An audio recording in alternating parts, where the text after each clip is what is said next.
Sound wiring can make your build seem more interactive and lively. For example, you can use it to make functioning doors, floors that make different noises when you walk on them, elevators, even targets that when shot activate something. Today I'm just going to show you how to build a simple door and explain the different components of how it works so that you have a basic understanding of what a receiver is, how it works, and how to use it in your builds. So let's get started.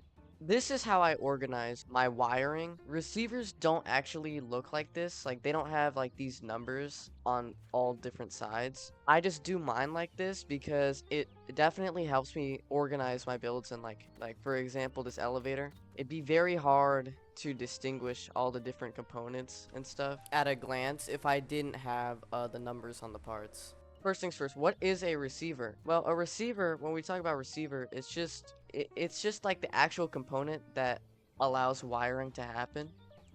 There are about 9 or 10 different receivers in game, and all of them are used for different things.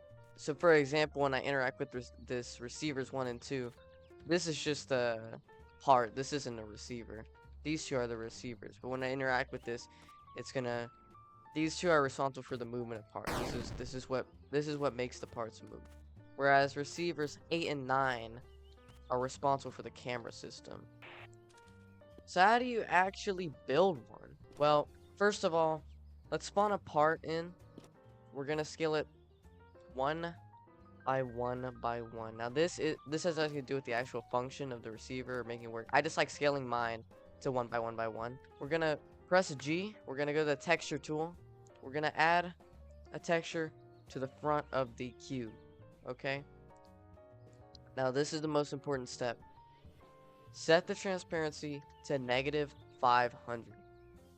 Now when we set the transparency to -500, it doesn't actually change the visual properties of the part. I mean, how is something -500 transparency? It doesn't make any sense. What we're doing here is we're telling Town that from now on, this cube is now associated with wiring. It's a wiring component. This is now a receiver. We've turned the cube into a receiver.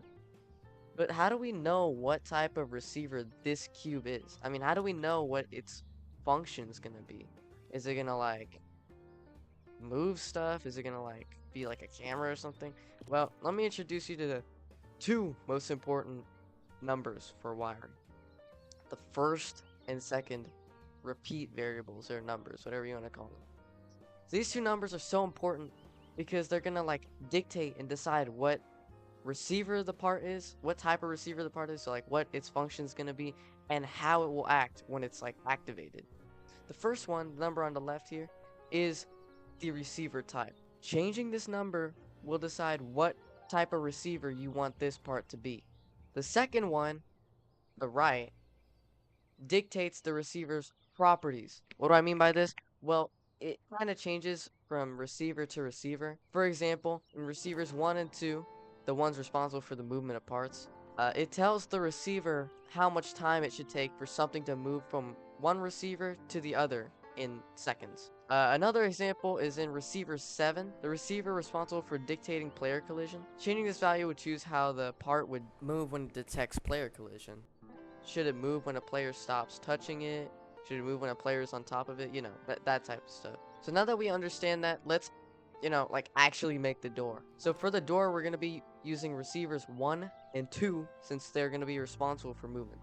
And I'll explain how the door works after we make it. First thing we want to do is set the first repeat variable, again, that's the one on the left, to 1. This tells Town this is receiver 1.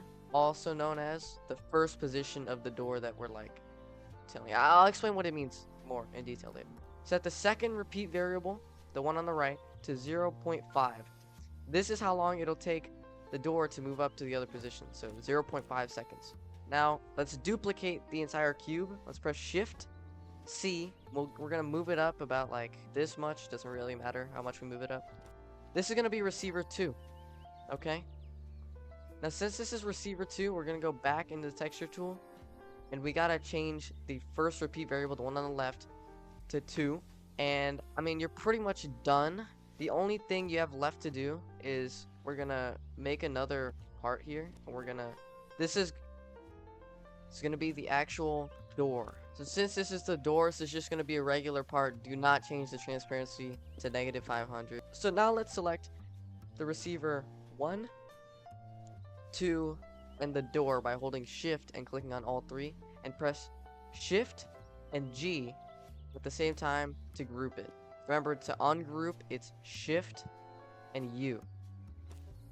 Now here's the crucial part that makes all your wiring parts in town like actually work.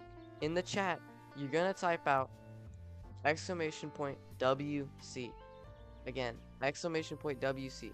This will make all the wiring parts work in your plot. If you want to work on it again, the command to unwire everything is UWC. But we actually want this to work, so hopefully you'll get something that looks like this. It just moves up and down. But how does this work? What's going on here?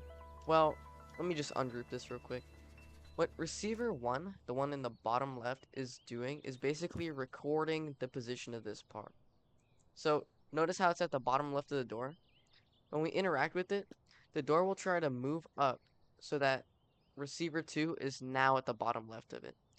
It's kind of like if you selected these two and you moved them up. It's kind of like if imagine receiver 1's getting superimposed onto the other receiver. That's how the door is gonna move. Receiver 1 isn't actually moving up, but just imagine that's how it works.